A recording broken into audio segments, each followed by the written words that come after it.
Good morning. My name is Kimberly Nickel, and I'm going to share a little bit with you about building relationships in a higher education environment. Building that sense of community and comfort makes the educational process run more smoothly for both the learners and the instructors. In Weimer's article, it shows that establishing rapport and trust early in the classroom can lead to enhanced communication and quality of work and increased motivation and satisfaction for your students.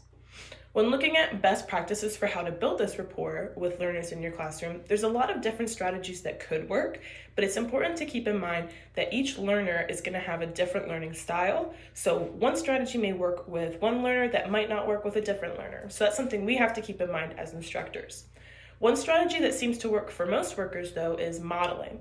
Being able to show respect, caring, and general positivity in your classroom to your students will encourage them to respond in kind and allow them to feel more comfortable sharing more about their lives with you as the instructor and the rest of their class. Another strategy that can work for many learners is open discussion.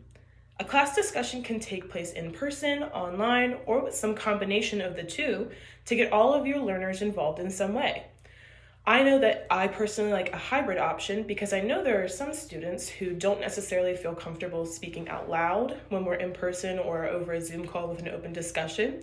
But having the opportunity for them to either do that or respond in some sort of discussion board online really helps them feel more comfortable in the classroom, especially when we're looking at the beginning of a class. Open communication between all of the members of a class can help strengthen rapport with our learners. When we're looking at the needs and interests of adult learners, as an instructor, it's really important that we recognize those. One of the easiest ways to get to know the needs of our learners is through a beginning of the class, like get to know you activity, whether that's like a survey or a class discussion board of some sort, asking for general information about their lives. It's not too probing, like their educational experience or family life or general interests outside of the classroom can help them make connections with you as the instructor, but also with the other learners who happen to be in the class. And it helps them feel more comfortable in what can often be a really intimidating environment, especially with higher education. Another way to learn more about our adult learners as an instructor is to make time for one-on-one or small group interactions, whether that happens through a Zoom call or office hours on campus or meeting up on campus somewhere else like a coffee shop. Supiano's article suggests that these connections at a university level benefits the learners and instructors, helping them to build that kind of relationship where they have a rapport for each other, and that can help them feel more comfortable in the class or reaching out if they have questions. When looking at viewpoints of our students, we know as instructors that we're going to get students in our classroom from all sorts of backgrounds with all sorts of different experiences and views on those experiences.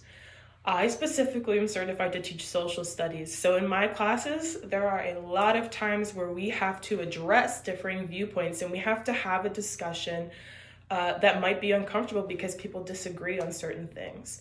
Because of this, the most important expectation that I have in my classroom for my high school students and that I would have for adult learners is that we're respectful of everyone and their viewpoints, whether they're the learner or the instructor. We have to be respectful. This is something that I talk with my students on the first day of class as a clear expectations for all of them so that everyone, no matter what their background or their cultural or experience in life may be, they feel comfortable in my classroom. After establishing my classroom as a safe space, it's important to recognize these issues as they come up. As Baldwin illustrates, we need to recognize instances in which these differences arise, discuss them honestly in class, and help them understand the differences. Each member of our class plays an important role, but as the instructor, it's my job to kind of act as a mediator and make sure that the learners remain respectful and are still engaging in the course content. When looking at applying the Christian worldview by supporting culture and diversity in our classroom, that is so important for a positive learning environment. Baldwin explores culturally responsive pedagogy in their article, and they show that there's no reason why Christian values and culturally responsive teaching cannot exist in the same classroom. Simple acts such as not passing judgment or including diverse opinions or content and conversations harkens back to biblical values that were given to us, but also allows for a culturally supportive classroom environment. Thank you.